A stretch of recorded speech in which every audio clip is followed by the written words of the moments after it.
In this video, we will learn data link layer fundamental concepts. The responsibility of data link layer is moving frames from one device to the next. Now you can see the functionalities of data link layer. The first one, framing, physical addressing, flow control, error control, and access control. Now let us discuss one by one. The first one, framing. The data link layer divides the stream of bits received from the network layer into manageable data units called frames. Second one, physical addressing.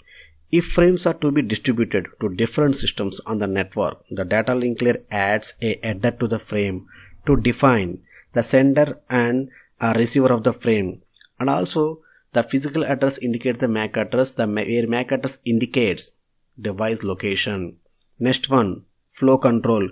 If the rate at which the data are observed by the receiver is less than the rate at which data are produced in the sender, the data link layer imposes a flow control mechanism to avoid overwhelming the receiver.